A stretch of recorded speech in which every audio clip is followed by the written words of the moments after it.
warahmatullahi wabarakatuh. Saya, Aing Linangkung Prabandari, guru pengampu mata pelajaran ekonomi di SMA Negeri 1 Munjungan, salah satu SMA di Provinsi Jawa Timur, khususnya Kabupaten Trenggalek. Saya siap mengikuti East Java Innovative Education Summit 2025. Dalam dunia pendidikan, motivasi belajar merupakan salah satu faktor paling utama untuk menentukan keberhasilan peserta didik dalam mencapai tujuan pembelajaran. Pada kenyataannya, masih banyak ditemukan permasalahan rendahnya motivasi belajar murid. Hal ini terlihat dari kurangnya partisipasi aktif dalam proses pembelajaran, rendahnya semangat dalam menyelesaikan tugas, serta sikap pasif saat berinteraksi dengan guru maupun sesama teman satu kelas. Inovasi pembelajaran hadir sebagai solusi untuk menjawab tantangan tersebut. Dengan pemanfaatan pendekatan yang lebih kreatif, interaktif, dan berpusat pada murid, inovasi yang saya terapkan dalam materi struktur pasar pada mata pelajaran ekonomi adalah menggunakan role play, serta saya menerapkan kuis dengan memanfaatkan aplikasi Kahoot. Melalui inovasi ini, siswa tidak hanya menjadi penerima informasi pasif, tetapi juga menjadi subjek aktif dalam proses belajar. Harapannya, pembelajaran yang dirancang secara inovatif mampu meningkatkan motivasi intrinsik siswa, mendorong rasa ingin tahu, dan menumbuhkan tanggung jawab terhadap proses belajar mereka sendiri. Dengan meningkatnya motivasi belajar, maka pencapaian hasil belajar pun diharapkan lebih optimal.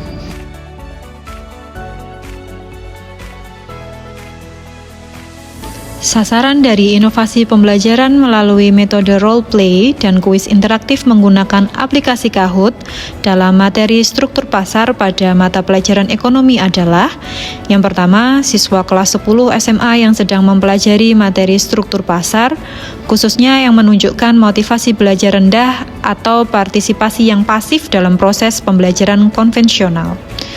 Kedua, seluruh peserta didik dalam satu kelas sebagai kelompok sasaran utama untuk mengamati peningkatan motivasi, keaktifan, dan pemahaman terhadap materi ekonomi. Ketiga, guru mata pelajaran ekonomi sebagai pihak yang menerapkan dan mengembangkan inovasi pembelajaran, sekaligus sebagai pelaku refleksi untuk melihat efektivitas metode pembelajaran yang digunakan.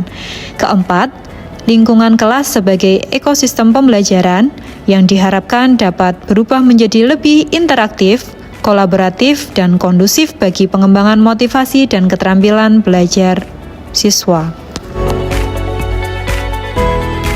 Terdapat 3 tahapan dalam mekanisme inovasi.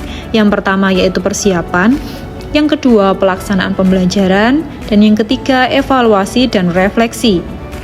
Untuk tahap yang pertama, persiapan, guru mengidentifikasi kompetensi dasar dan tujuan pembelajaran terkait materi struktur pasar, menyiapkan skenario role play mencakup peran-peran dalam berbagai jenis pasar, membagi siswa ke dalam kelompok kecil, dan menetapkan peran yang akan dimainkan setiap anggota kelompok, membuat soal kuis interaktif di aplikasi Kahoot, menyusun rubrik penilaian untuk menilai keterlibatan siswa, pemahaman materi, serta kemampuan komunikasi dan kerjasama. Tahap kedua, pelaksanaan pembelajaran. Simulasi struktur pasar atau role play, guru menjelaskan secara singkat konsep dasar jenis-jenis struktur pasar.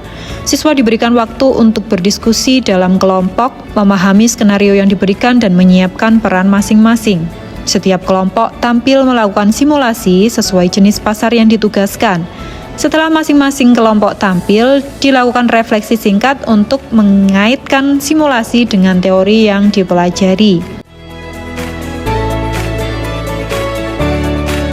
Pada saat kuis interaktif menggunakan Kahoot, setelah semua kelompok selesai melakukan role play, guru memberikan kuis melalui platform Kahoot.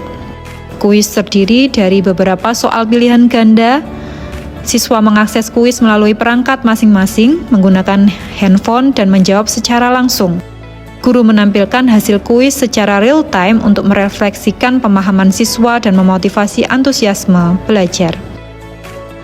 Tahap terakhir, evaluasi dan refleksi. Guru memberikan umpan balik terhadap kinerja role play hasil dari kuis. Kemudian siswa diminta mengisi refleksi singkat dan penilaian dilakukan berdasarkan aspek kognitif, aspek afektif, dan aspek keterampilan. Dengan perencanaan yang sistematis dan strategi keberlanjutan yang matang, diharapkan inovasi pembelajaran ini dapat berkembang, terus berkembang, dapat ditiru, dan disesuaikan oleh guru lain untuk meningkatkan kualitas pendidikan di berbagai konteks. Salam inovasi. Salam Gurika. Salam inovasi.